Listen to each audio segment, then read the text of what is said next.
Egaan kabajamoo ambaasaadar Faisal Ali dhaamsa akka dabarfatanii ፋሚሊidhaan ገመና ናሲመዳ በጣም ታምራላችሁ። አንድ ስንሆን እንዴት እንደምናምር የዛሬው ቀን በደንብ ነው የሚያሳየው። እንኳን ለስምንተኛው የኢትዮጵያ ቀን በሰላም አደረሳችሁ አደረሰን። ክቡር አቶ አሚኑ ኑሩ በቀጠር የኢትዮጵያ ኮሚኒቲ ማህበር ሊቀመንበር፣ ክቡራን የአፍሪካ ሀገራት አምባሳደሮች፣ የተከበራችሁ የሃይማኖት አባቶች፣ ሀደ ሲንቄዎች እንዲሁም አባገዳዎች፣ ጥሪ የተደረገላችሁ እንግዶች፣ ከሁሉ በላይ በቀጠር የምትኖሩ ኢትዮጵያውያን እና ትውልድ ኢትዮጵያውያን ከሁሉ አስቀድሜ ዘንድሮ ለስምንተኛ ጊዜ የምናከብረው የኢትዮጵያ ቀን በዓል በማስመልከት ይህን መልእክት እንዳስተላልፍ እድል በማግኘቴ ልባዊ ምስጋና እያቀረብኩኝ በቀጠርና አካባቢው ለምትኖሩ የዲያስፖራ አባላት በሙሉ ለስምንተኛው የኢትዮጵያ ቀን እንኳን አደረሳችሁ ማለት እወዳለሁ። እንደሚታወቀው ዘንድሮ ለስምንተኛ ጊዜ የምናከብረው በዓል የኢትዮጵያ ልጆች እርስ በርስ ከማስተሳሰር በተጨማሪም አገራቸውን መልካም ገጽታ በቀጠር ለሚኖረው ማህበረሰብ ከማስተዋወቅ ረገድ ፋይዳው ጉልህ ነው። የኢትዮጵያ ቀን በዓል ኢትዮጵያውያን እና ትውልድ ኢትዮጵያውያን በአንድ ቦታ በማሰባሰብ አንድነታቸውን በማጠናከር ልዩነታቸውን በማጥበብ እንዲሁም ሀገራዊ አጀንዳዎችን በማጉላት እስከ ዛሬ በተለያዩ ሁነቶች በድምቀት ሲከበር የቆየ መሆኑ ይታወቃል። ይኸው ፕሮግራም በቀጣይም እኛ ኢትዮጵያውያን ታሪካችንንና ባህላችንን ለሁለተኛ ትውልድ ኢትዮጵያውያን እንዲሁም ለሌሎች የኢትዮጵያ ወዳጆች ከማስተዋወቅ አንጻር ፋይዳው ከፍተኛ በመሆኑ ተጠናክሮ ሊቀጥል ይገባል። ክቡራት አምባሳደሮች፣ ጥሪ የተደረገላችሁ እንግዶች፣ ክቡራትና ክቡራን፣ የዘንድሮ ስምንተኛ የኢትዮጵያ ቀን ስናከብር የለውጡን ማዕድ የተቋደስንበትን ስምንተኛ ዓመት እንዲሁም የታላቋ ሀገራችን የመላው ሕዝብ የዲሞክራሲ መብት መገለጫ የሆነውን ዲሞክራሲያዊ ምርጫ በምናከናውንበት ዓመት በመሆኑ ልዩ ትኩረት የሚሰጠው ነው።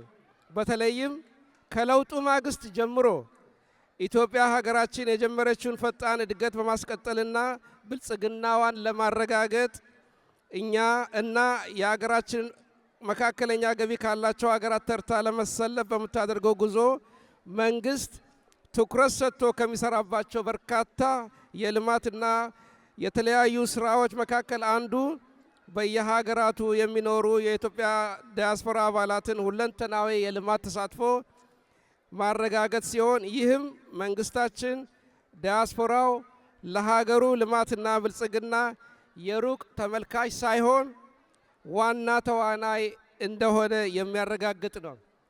ውድ ኢትዮጵያውያን፣ ክቡራትና ክቡራን፣ ሀገራችንና ቀጠር ለ31 ዓመታት የዘለቀ ዲፕሎማሲያዊ ግንኙነት ያላቸው ሀገራቶች ናቸው።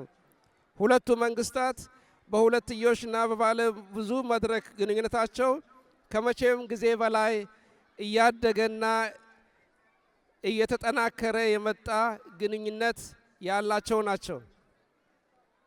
ባለፉት ጥቂት ዓመታት በሁለቱ ሀገሮች መካከል በርካታ የከፍተኛ ባለስልጣናት የጉብኝት ልውውጦች ተካሂደዋል። በዚህ ሂደትም ከቀጠር ጋር በርካታ የመንግስት ለመንግስት ስምምነቶችን የተፈራረመ ሲሆን ዜጎቻችን በቀጠር በህጋዊ መንገድ መጥተው መስራት የሚያስችላቸው የስራ ስምሪት ስምምነት የዚሁ አንድ አካል ነው። በዚህም ዜጎቻችን የስራ ስምሪት በህጋዊ መንገድ ወደ ቀጠር እየመጡ ሲሆን ከዚህ በተቃራኒ ያለ ህጋዊ የስራ ስምምነትና በህገወጥ ደላሎች ወደ ቀጠር በመምጣት ለበርካታ ችግሮች የሚዳረጉ ዜጎቻችን አሁንም ቁጥራቸው ከፍተኛ ነው። በተጨማሪም በህጋዊ መንገድ ወደ ቀጠር የሚመጡ ዜጎቻችንን በህገወጥ ግለሰቦችና ደላሎች ከስምምነት በተጻረረ መንገድ የዜጎቻችንን ከአሰሪዎቻቸው በማስጠፋት ችግር ላይ የመጣል አዝማሚያ እየጨመረ መጥቷል። በመሆኑም ይህን ችግር በጋራ እንዲታረሙ ማድረግ ይኖርብናል። በቀጣይም ባገኘነው አጋጣሚ ሁሉ ዜጎቻችን ከስራ ኮንትራት ውጪ በኢትዮጵያ እና በቀጠር መካከል ከተቀመጠው ህጋዊ የስራ ስምሪት ስርዓት ውጪ ከፍተኛ ገንዘብ ለህገወጥ ደላሎች በመክፈል ወደ ቀጠር በመምጣት ራሳቸውን ለችግር እንዳያጋልጡ እንዲሁም ከአሰሪዎቻቸው ያለ አንዳች ምክንያት እየጠፉ ራሳቸውን ለከፋ አደጋ እንዳያጋልጡ ሁላችንም በጋራ ልንሰራ ይገባል። በቀጠር የሚኖሩ ዜጎቻችን የቀጠርን የስራና የመኖሪያ ህግ አክብረው በኢትዮጵያ ጨዋነት እስከኖሩ ድረስ ቀጠር የሌሎች ዜጎች መብት ከማክበርና ከማስከበር አንጻር ግንባር ቀደም ሀገር ነች ማለት እንችላለን። የተከበራችሁ የሀገሬ ልጆች፣ ክቡራትና ክቡራን፣ የኢትዮጵያ መንግስት በውጭ የሚኖሩ ኢትዮጵያውያንና ትውልድ ኢትዮጵያውያን በትውልድ ሀገራቸው ሁሉ አቀፍ የልማት ተሳታፊ እንዲሆኑና ከተሳትፎም እንዲጠቀሙ በርካታ ስራዎችን እየሰራ ይገኛል። ከነዚህ መካከል የንግድና የኢንቨስትመንት ተሳትፎ፣ በውጭ ምንዛሬ የዲያስፖራ አካውንት በመክፈት የእድሉ ተጠቃሚ በመሆን በሌሎች ሀገራዊ ፕሮጀክቶች ላይ በንቃት የመሳተፍ ለሀገራችን እንዲሁም ሰላምና ልማት አምባሳደር ሆነን በመቆም የኢትዮጵያ ሕዝብ ሀብት የሆነውን ለዘመናት የኖረውን የመቻቻልና የአብሮነት ባህል ከወትሮ በበለጠ ተንከባክበን በማቆየት ለመጪው የትውልድ የሰላም ተምሳሌት ሆነን አዲስ ታሪክ እንድንሰራ በዚህ አጋጣሚ ማሳሰብ እወዳለሁ። በመጨረሻም በቀጠር 36,000 ኢትዮጵያውያን በተለያዩ ደረጃዎች ባሉ ስራዎች ተሰማርተው ቀጠርን እንደ ሁለተኛ ሀገራቸው በመቁጠር እንዲኖሩ እድል የሰጠውን የቀጠር መንግስት ለቀጠር አሚር ለሼክ ተሚም ቢን ሐማድ አልታኒ እንዲሁም ለመላው የቀጠር ህዝብ ለተደረገልን ድጋፍ ሁሉ በራሴና በእናንተ ስም ላቅ ያለ ምስጋና ማቅረብ እፈልጋለሁ። የቀጠር ውጭ ጉዳይ ሚኒስቴር፣ የቀጠር ስፖርትና ወጣቶች ሚኒስቴር እንዲሁም የጸጥታ አስከባሪዎችና ተባባሪዎች ላደረጋችሁልን ሁሉ አቀፍ ድጋፍ እጅግ አመሰግናለሁ። ይህ ፕሮግራም እንዲሳካ ላደረጋችሁ ግለሰቦችና ድርጅቶች በሙሉ ምስጋናዬ የላቀ ነው። ይህንን ደማቅ የኢትዮጵያ ቀን አከባበር ከጅምሩ እስከ ፍጻሜው ድረስ የነበረውን ዝግጅት በማስተባበር ሌት ተቀን ሰለቸን ደከመን ሳትሉ ስትታክቱ የነበራችሁ በዓሉ ሀገራዊ ይዘቱን ጠብቆ ኢትዮጵያዊ ትውፊቱን ተከትሎ እንዲዘጋጅ በማስተባበርና በመደገፍ የበኩላችሁን ድርሻ ለወሰዳችሁ ሁሉ በራሴና በኢትዮጵያ ኮሚኒቲ አመራሮች፣ የኤምባሲው ሰራተኞች፣ በመላው ኢትዮጵያውያን ስም ላቅ ያለ ምስጋና ማቅረብ እፈልጋለሁ። በመጨረሻ በመካከላችን የሌሎች ሀገር ዜጎች አምባሳደሮች ስላሉ እነሱንም አጠር አድርጌ አድሬስ ማድረግ እፈልጋለሁ። ኤክሰለንሲስ አምባሳደርስ፣ distinguished delegates, ladies and gentlemen, it is my honor and privilege to welcome you all to this magnificent gathering on the occasion of the 8th Ethiopian National Celebration in Doha. Today we come together not only to celebrate Ethiopian rich heritage, culture and identity, but also to affirm the enduring strength and unity of our diaspora community residing in Qatar. A very special acknowledgement goes to the African ambassadors, Ambassador Dayib Roble of Djibouti, Ambassador So of Guinea-Bissau, Ambassador of Kenya, Ambassador of Zambia, Ambassador and representative of Somalia Embassy, all our distinguished ambassadors and diplomats here, I thank you so much for joining us today. And this is a symbol of African solidarity, shared aspiration, and collective resolve in the spirit of Pan-Africanism. Excellencies, we are gathered here today with dual purpose: to celebrate Ethiopian culture in the splendid diversity and to recognize the vital role of Ethiopian diaspora in Qatar, a vibrant community that stands as a bridge between our homeland and this generous host nation. As our Honorable Prime Minister, Dr. Abiy Ahmed said, has consistently highlighted, Ethiopians residing abroad are not merely citizens living overseas. They are partners in nation building and the custodians of our collective future. Today, in Qatar, we have 36,000 Ethiopians proudly calling this country their second home. Though their daily work, dedication, and excellence, they are actively strengthening the bilateral relationship between Ethiopia and the state of Qatar,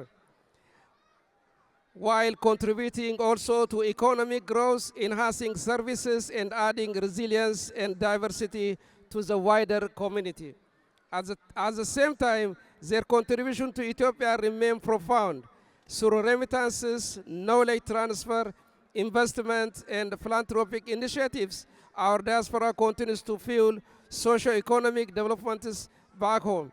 This support has become instrumental to monumental national endeavors such as Grand Ethiopian Renaissance Dam, alongside other flagship programs aimed at transforming Ethiopia's future.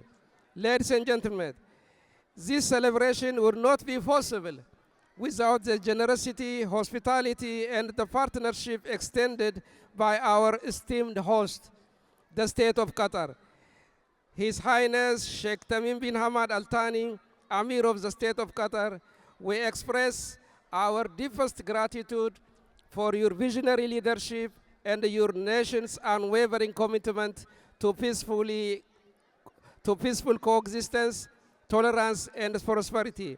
To the Qatari government, its institutions, and the people of Qatar, thank you for your opening your hearts and your doors to the Ethiopian community, making us feel at home, safe, and respected. I wish also to extend my heartfelt thanks to the Ministry of Sport and Youth, to the Ministry of Foreign Affairs, and to all the security personnel that are with us today. I also wish to extend my special gratitude to the organizing committee, those who have tirelessly dedicated their time and energy to make this program a reality. To our esteemed African ambassadors, I reaffirm the call for the continued solidarity and collaboration. Let us collectively champion the African agenda, support one another's endeavors, and envision a future in which Africa's voice is unified, strong, and recognized globally. To the Ethiopian community in Qatar, I salute you. You are the builders, connectors, and the defenders of our shared dreams. Your steadfast commitment strengthens not only Ethiopia, but also the enduring bonds between our nations. As we formally commence, let us do with pride, with joy, and with shared belief in the endless possibilities that lie ahead, both here in Qatar and back home in Ethiopia. I thank you so much. Please enjoy the rest of the night. በጣም አመሰግናለሁ። ደህና ደሩልኝ. Please allow me